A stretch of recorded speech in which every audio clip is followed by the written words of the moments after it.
Do you think you're smart enough to escape a trap set specifically for you? In a single night, two tiny details, a small note on an apartment door, and goat hooves hidden beneath a gala dress uncovered secrets that were meant to stay buried forever. Today, I'll tell you how a wedding celebration transformed into a terrifying nightmare and how a simple scrap of paper took down a mysterious killer. Get ready, because the truth always leaves a trace.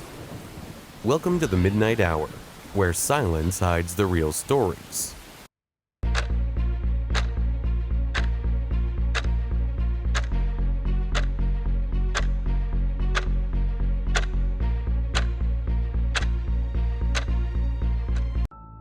In the late 1990s, specifically in 1997 in Kuwait, Nora was famously known as Singer Nora.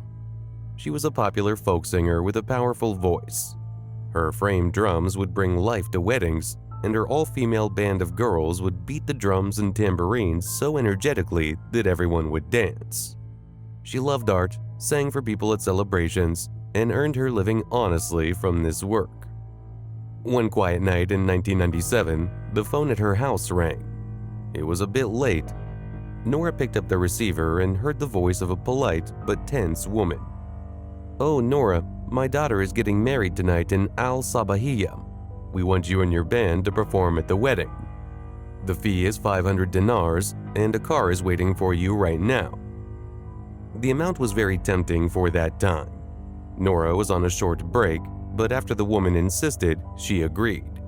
She gathered her 7 band girls, they carried the frame drums and speakers, and they got into the black car that had come to pick them up. They arrived at a large house in the 𝐿-𝐫𝐫𝐸 area. The house was lit with colorful lights, decorations filled the place, and pleasant scents filled the air. Children were running around, women were laughing, and many guests were talking in low voices.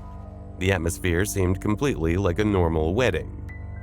The mother of the bride welcomed them. She was a tall woman wearing a luxurious abaya. When one of the girls in the band, her name was Shams, greeted her, she felt something strange. The woman's hand was extremely rough, as if made of sandpaper or dry leather, and the heat of her body was unnatural. The woman smiled a wide smile, but her eyes did not smile. Nora and her band began singing. Nora's voice rose with old Kuwaiti folk songs, and the frame drums beat powerfully. The women danced, but their dancing was extremely fast and strange, as if their bodies were moving in a non-human way. It is worth noting that in Kuwait and the Gulf countries, women's parties are separated from men's parties.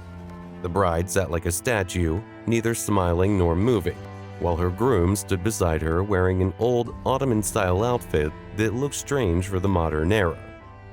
As time passed, suspicion grew. One of the girls noticed that the skin of some women was rough, and the temperature of their hands was suddenly cold, then hot. Then, when one of the dresses lifted slightly during the dance, she saw feet that were not human feet. They resembled the legs of a goat or some strange animal, covered with light hair. Shams whispered in Nora's ear, "Nora, this is not a human wedding. I feel this is a jinn wedding. There's something strange here. I swear, I'm scared." Nora tried to calm her down, but her own heart began beating fast. The jinn, as mentioned in the Quran, are creatures created from the smokeless fire thousands of years before humans. They walk among us, but we cannot see them. They inhabit ruins and abandoned houses, and they have the ability to shapeshift into beautiful human forms, but they can be exposed by an unblinking gaze, skin that is cold or hot like metal, or those deformed legs they try to hide under long garments. Back to our story. The band decided to take a short break, so they went up to the upper floor as the mother of the bride had told them. When they opened the door, they were stunned. The floor was completely abandoned. Thick dust covered the ground, insects crawled on the walls, there was no furniture, no lights, and no sign of life. It was as if the house was bright and celebrating from the outside, but dead from the inside for decades. One of the girls screamed a sharp scream, like that of a terrified child, and they all rushed toward the door. The upper floor was completely empty, as if no one had entered it for decades. The walls were cracked, filled with heavy white dust that stuck in the throat, and the floor was covered with a thick layer of dirt and dead insects. No furniture, no lamps, not even the smell of food or perfumes that had filled the lower floor. "Nora, this is not a human house. I swear this is a djinn house," Shams shouted while gripping Nora's arm tightly, her face pale as paper. Nora tried to stay calm, but her heart was beating like drums she'd been playing moments earlier. "Stay quiet. We don't want them to hear us. Let's go down calmly, finish the last song, take our money, and leave quickly." They descended the stairs with hesitant steps, trying to hide the terror on their faces. When they returned to the hall, the atmosphere had changed slightly. The guests were still dancing, but their movements had become faster and stranger, as if their bodies no longer fully obeyed the laws of gravity. The mother of the bride smiled at Nora with an extremely wide smile that revealed teeth that seemed longer than normal. "Continue, girls. The night is long and the wedding is not over yet." Nora began singing with a trembling voice at first, then strengthened it to cover her fear. The frame drums beat with even greater force, but the girls' hands were shaking. Nora now noticed what she hadn't noticed before. The legs of some women, under their long dresses, were not human feet.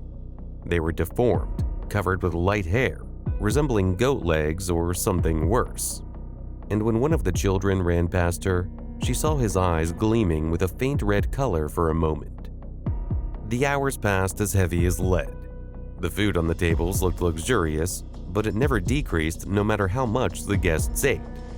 The dancing continued without stopping, and the laughter became louder and sharper, as if coming from the depths of distant caves. Finally, as dawn approached, they heard the sound of the call of prayer, Adhan, rising from the distant mosque. At that exact moment, everything froze. The guests suddenly stopped moving, like statues. Their smiles remained frozen on their faces, but their eyes became completely empty. The lights began to dim, and the decorations that had been colorful and shiny turned into tattered bags and torn ribbons. The smell of food turned into the stench of mold and ancient dampness. In Islamic and Gulf culture, the Adhan is considered a call to truth and a reminder of the existence of the Creator.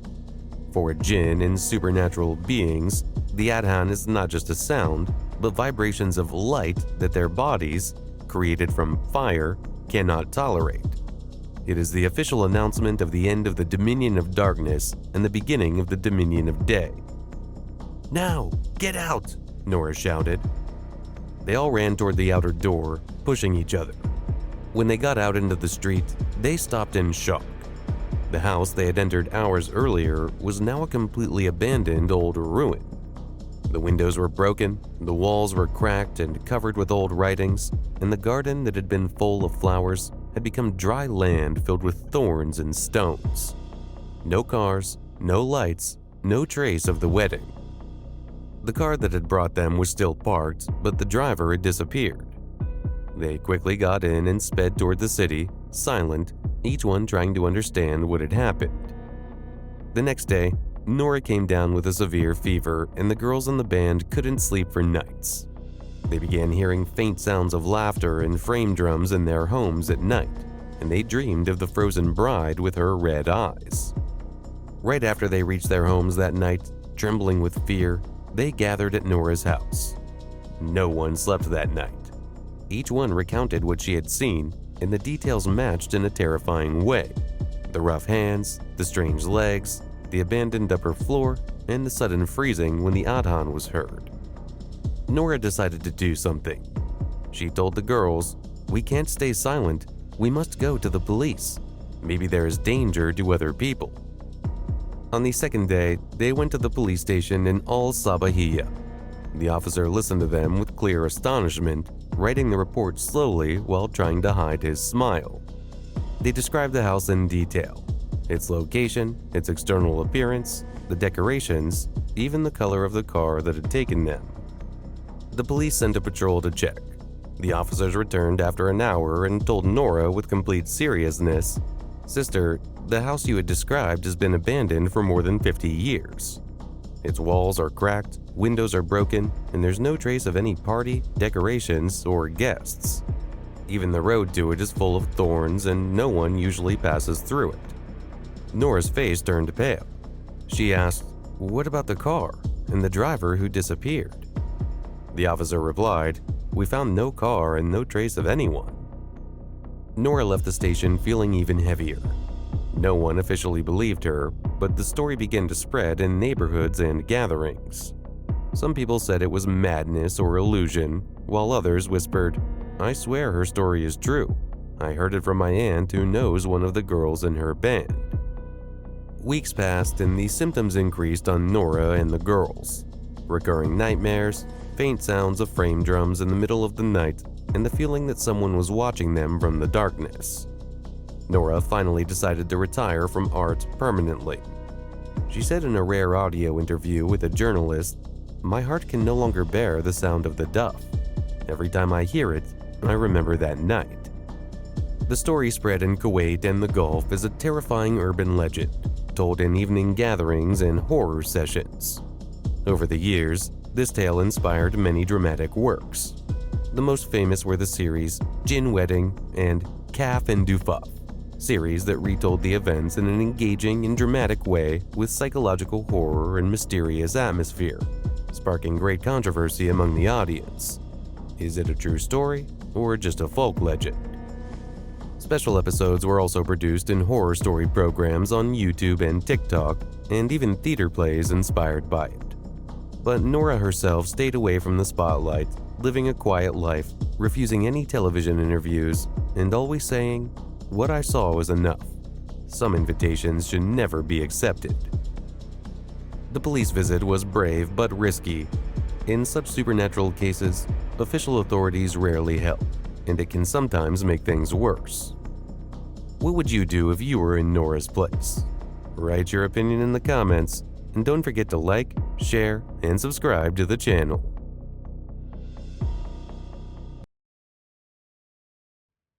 Mrs. Elizabeth Morgan, a woman in her 60s, lived alone in a small, clean apartment on the second floor of an old, quiet building in London. She used to work as a teacher and valued her privacy. Her neighbors described her as the nice lady who never causes any trouble.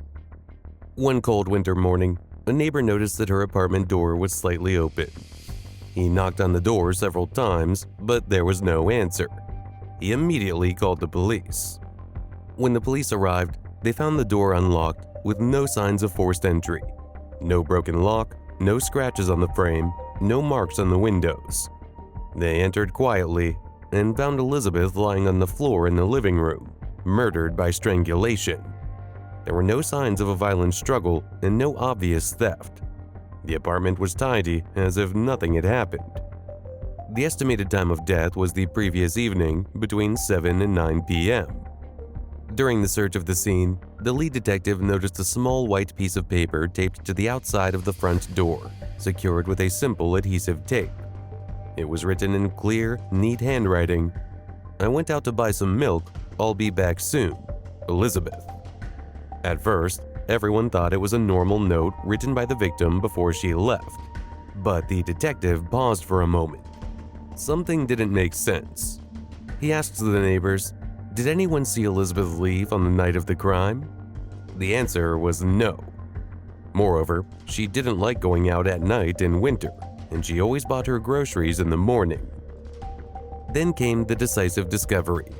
Upon a thorough examination of the apartment, they found a full, unopened bottle of milk in the refrigerator, purchased 2 days earlier. Elizabeth had no need to buy milk that night. The detective suddenly realized the note was not written and posted from the inside, but was taped from the outside. If Elizabeth had written it and hung it before leaving, the note would have been attached from the inside, or at least she would have closed the door behind her. But the note was hanging on the outside of the door, as if someone else had placed it after closing the door. This meant that the killer had entered the apartment, perhaps using a spare key he knew about, or because she had opened the door for him as she knew him, killed her, then left, closed the door, and taped the note on the outside to make it seem like she'd gone out and would return soon, so that the discovery of the body would be delayed. The mistake was simple but fatal. The killer wanted to make it look like the victim was absent, but he didn't think about which side the paper was attached to. It turned out that the killer was Elizabeth's nephew, who was suffering from large debts. He knew his aunt would leave him a sum of money after her death. He entered the apartment using a spare key she'd given him previously, strangled her during an argument about money, and then tried to cover up the crime with this simple note. He was arrested after handwriting analysis, which matched samples from his home, and testimonies from neighbors who saw him frequenting the building that night. Sometimes, solving a crime doesn't require complex scientific evidence or witnesses. It is enough to notice a small detail that seems ordinary at first, but completely contradicts reality. It is a wonderful example that perfection in crime is impossible. There's always one small mistake that the killer leaves unnoticed. Do you think there is such a thing as a perfect crime? Write your opinion in the comments, and don't forget to like, share, and subscribe to the channel.